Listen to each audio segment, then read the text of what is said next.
Thank So, you. so why don't we Thank show you. up? Yeah, Let's you yeah, let's Yeah. go ahead. Oh, that's a good idea. Okay. I don't even know my own URL. Is that Well, I was just looking at it. it's like, what did you do? Right. This is teamwork. Right. Teamwork makes the dream work. That's, remember that motto. That's good. I like that. You like that? One of my coworkers. There it is.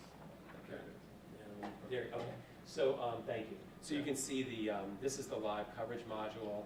It updates, it'll update through the day with your content as well as ours. If you use the either of the hashtags, ONA NYC or ADAPT NY, your content will be picked up here. Okay, fantastic. All right. How do I pull up the presentation? Yeah. So just tab, we'll just tab over to this PowerPoint. I built you a slide all for Yeah. yourself. Did you not see that? See? This was a slide all for Look you. at that. You did not put it up. Dude. Okay, all right. That's This is so Adam's good. slide that he missed. I got my own slide. Right. My heart's a pitter pat. Okay, all right. Thanks, Rick. Okay, well, welcome everybody.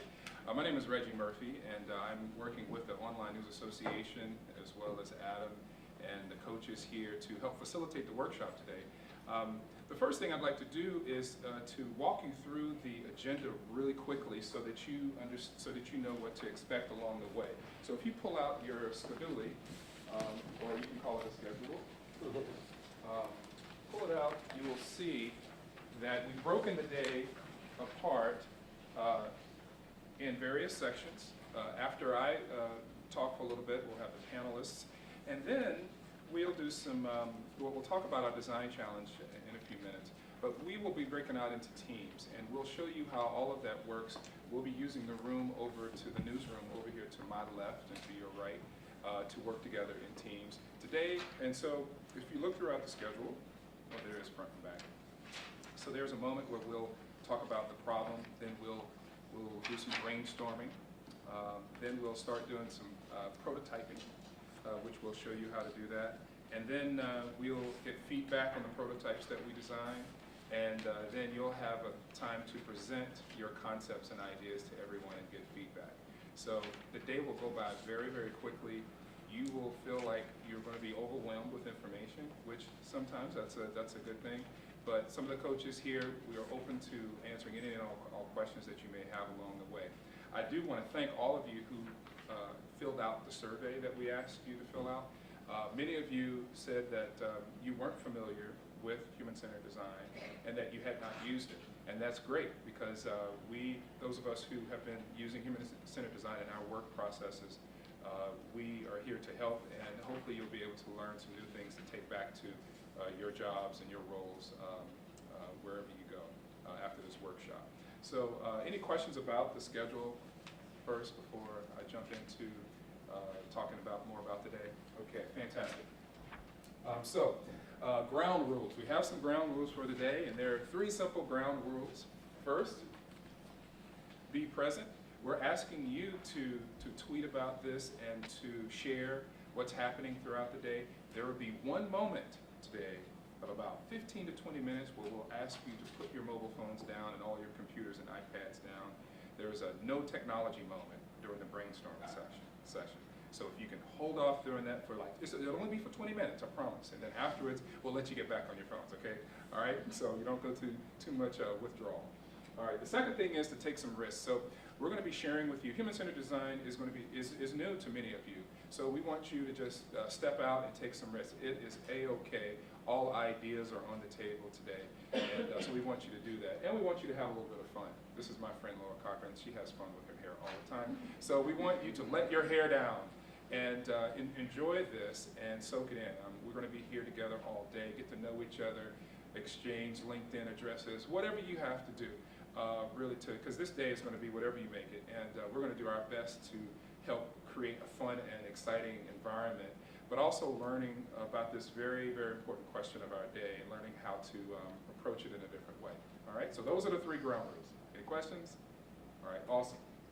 Oh, the other one is celebrate big ideas. So coming out of this day, you're going to see a lot of really interesting and intriguing ideas being generated by you guys. And so we want to celebrate them and have some fun with them. So that's the last one. All right. So human-centered design. So what I'm going to do is for the next couple of minutes, I'm going to walk you through some definitions about human-centered design and talk a little bit about how it works and how you could possibly use it after this workshop.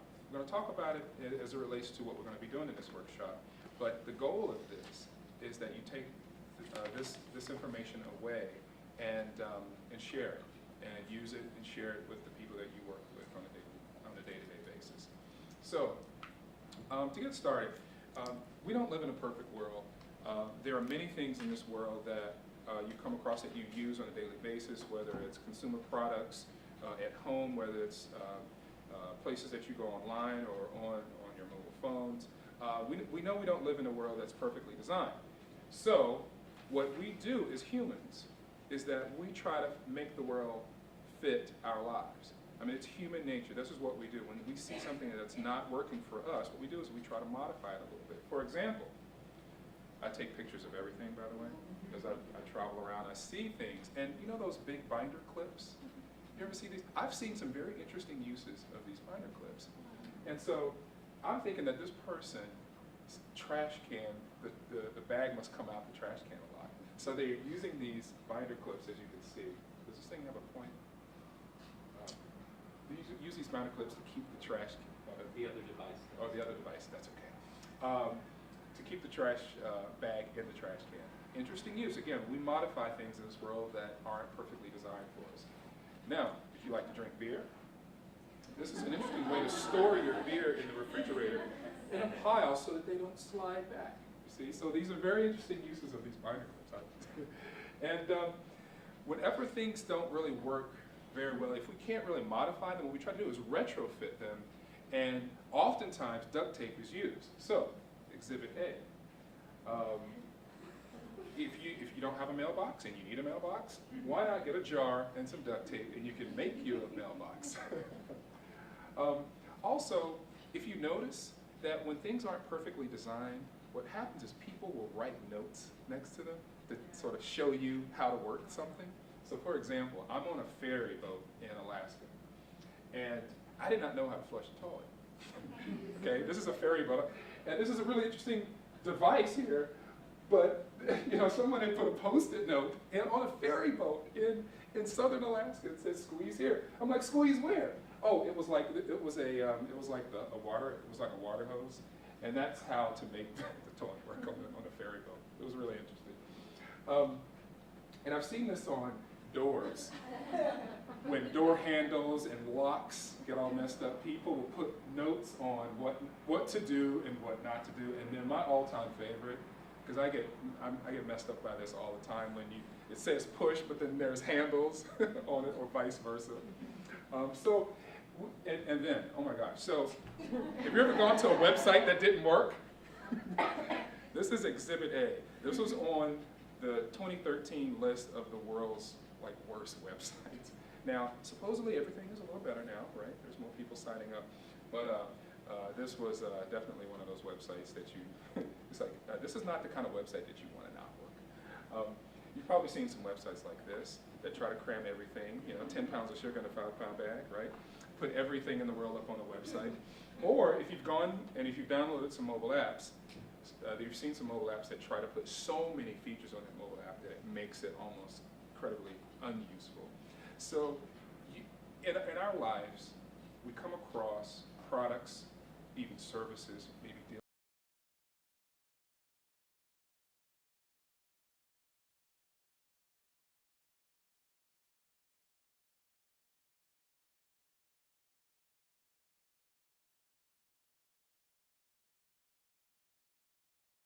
And we just try to make the world fit us. And so the purpose of human-centered design is to try to alleviate some of those obstacles by creating products and services that humans can use based on how humans behave. And so there's a process to doing this, and I'm going to share this with you. So if you Googled human-centered design right now, you would get a lot of definitions on the internet, because there's a lot of different ways of thinking about it and approaches, but it's, if you think of it as more of a philosophy, then, you know, if you're new to this, you'll understand it a little bit better. This definition is one of many, but it's essentially developing solutions to problems by understanding the needs and desires and context of people, all right? And that's really, for an industry, so for the media industry, it's really important, this type of definition, because many times, oftentimes when things are written, content is developed, it's sometimes coming from the approach as, well, we know best of how to write this or how to develop this. Well, this suggests, no, not really. What you need to do is really understand more about the audience that's receiving their content and information. And then that's how you can develop and design a much better piece of content that your audience will be engaged in. Human-centered design can work in all different types of ways. As you can see here, collaboration tools. How many of you have used Basecamp or SharePoint, those kinds of collaboration tools, project management software, intranets? You can't hear intranets? Oh, so I'll keep moving around. Various websites, business processes. How many of you use a content management system wherever you work? What type of content management system do you use? It's Atlassian. What is it? Atlassian. Alation? Atlassian. Atlassian. Any others? I've heard of some good ones and bad ones, yes. Oh. Hello. Wow. Okay. Does that help? Okay, awesome. Which one do you use? WordPress. WordPress. Okay, so there are a variety of different content management solutions out there with a variety of different types of designs and usability.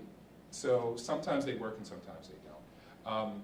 So human-centered design can help solve problems with a variety of different types of tools that you use to work with. So in order to do human-centered design, there's 6 behaviors that are really important for you to know. So I'm going to go over those real quick. All right, here's some of the behaviors.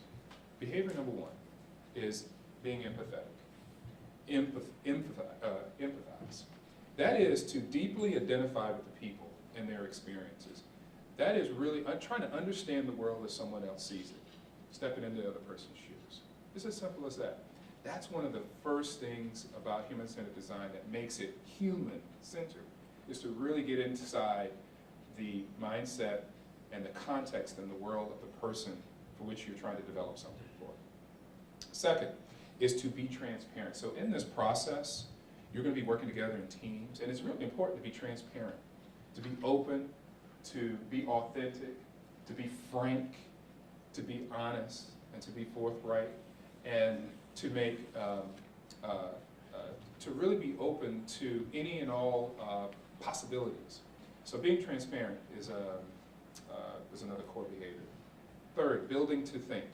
And from my experience in working with many companies, oftentimes designing becomes, well, let's just get it perfect right out of the gate.